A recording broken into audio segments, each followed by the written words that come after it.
టర్నోవర్కి చేరుకోగలరా? 130 కోట్ల లాభం ఆర్జించగలరా? న్యాయబద్ధంగా వ్యాపారం చేసేవారికి ఇది అసాధ్యం కావచ్చు. కానీ ఆర్ఆర్ గ్లోబల్ సంస్థకు మాత్రం ఇది సాధ్యపడింది. ఓ సీఎం తనయుడి అండదండలతో ఈ పనిని సుసాధ్యం చేసింది. సాక్షి దినపత్రిక టీవీ ఛానళ్లలో పెట్టుబడి పెట్టి ప్రజాధనాన్ని అపనంగా లూటీ చేసింది. ఈ అక్రమ భాగోతంపై ఈనాడు ఈటీవీ అందిస్తున్న పరిశీలనాత్మక కథనం.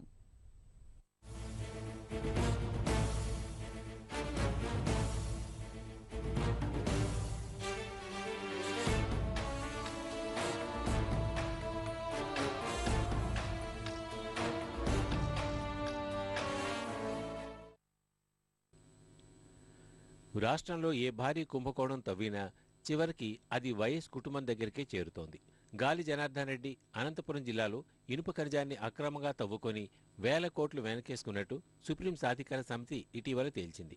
ఓబుళాపురం గనుల లీజ్ పొంది ఆనాటి పెద్దల సాయంతో ప్రజాధనాన్ని రాబందులా దోచుకున్న వీరి అవినీతి సొమ్ము సాక్షి దినపత్రిక టీవీ ఛానళ్లలో పెట్టినట్లు తేలింది. బ్రాహ్మణి స్టీల్స్ ఏర్పాటు కోసమే ఓబుళాపురం గనులు లీజుకు తీసుకున్నట్టు ఢంకా బజాయించిన గాలి ఆనాటి పెద్దలు నిబంధనల్ని ఉల్లంఘించారు. ఇష్టారాజ్యంగా ఖనిజాన్ని తవ్వుకొని వేల కోట్లు ఆర్జించారు. కానీ ఇప్పటిదాకా ఉక్కు పరిశ్రమకు అతీగతి లేదు. ఈ గనుల పరిసరాల్లోనే వై మహాబలేశ్వరప్ప క్యాపిటివ్ మైనింగ్కు లీజుకు తీసుకుని 1907 కోట్లు ఆర్జించారు. మహాబలేశ్వరప్ప జగన్ సంస్థలకు సంధానకర్తగా ఆర్ఆర్ గ్లోబల్ వ్యవహరిస్తోంది. సాక్షి సంపాదక సంచాలకుడు సజ్జల రామకృష్ణారెడ్డి సోదరుడు దివాకర్ రెడ్డి దీని అధినేత.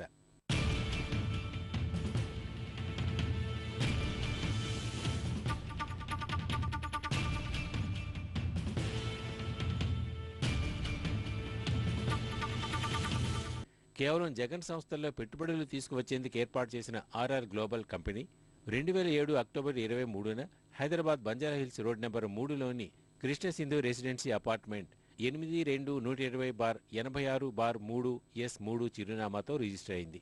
10 లక్షల ప్రాథమిక పెట్టుబడితో ప్రారంభమైన ఆర్ఆర్ గ్లోబల్ 2010 మార్చి 31 నాటికి 475 కోట్ల టర్నోవర్ సాధించింది.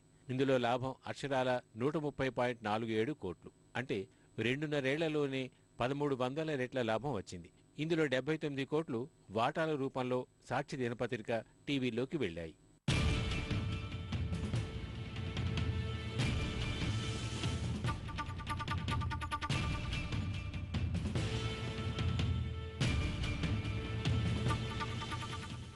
(2008, 9, 2009, 10లతో పోలిస్తే టర్నోవర్ 258 నుంచి 140 కోట్లు తగ్గటానికి కారణం అనంతపురం జిల్లాలోని 6 గనుల నుంచి ఖనిజ రవాణా నిలిపివేయడమే అని తమ నివేదికలో ఆర్ఆర్ గ్లోబల్ సంస్థ పేర్కొంది.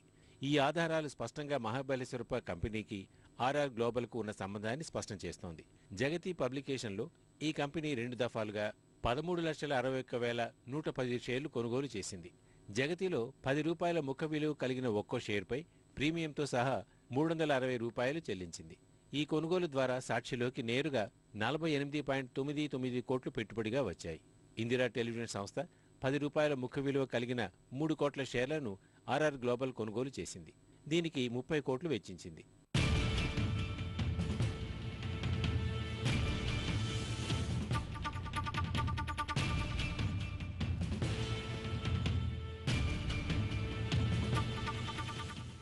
ఈ అక్రమాలకు ప్రభుత్వం పూర్తిగా సహకరించినట్టు తేటతెల్లమవుతోంది.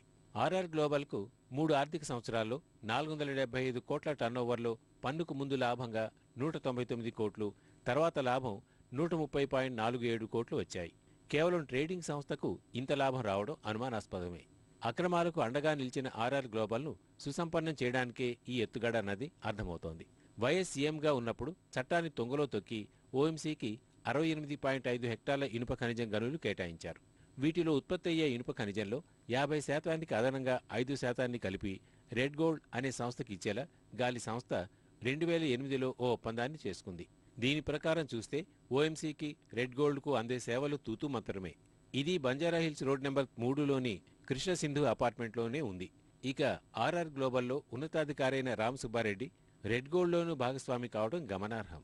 మహాబలేశ్వరప్ప కంపెనీ తవ్వి తీసిన ఖనిజాన్ని సరఫరా చేసే ఆర్ఆర్ గ్లోబల్ సంస్థ 2.5 ఏళ్లలో 130 కోట్ల లాభం ఆర్జించింది.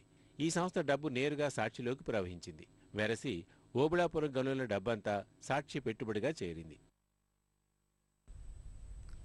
ఓబులాపురం గనుల్లో గాలి జనార్దన్ రెడ్డి లూటీ వాస్తవమేనని ఇప్పటికే సుప్రీంకోర్టు నియమించిన సాధికార కమిటీ తేల్చగా తాజాగా సీబీఐ కూడా అక్రమాలు నిజమేనని నిర్ధారించింది. నిబంధనలకు విరుద్ధంగా తవ్వకాలు, అక్రమ ఎగుమతులకు సంబంధించి క్షేత్రస్థాయిలో పరిశీలించిన సీబీఐ బృందం ఓ అంచనాకొచ్చింది. ఓబుళాపురం గనుల్లో ఇన్నాళ్లు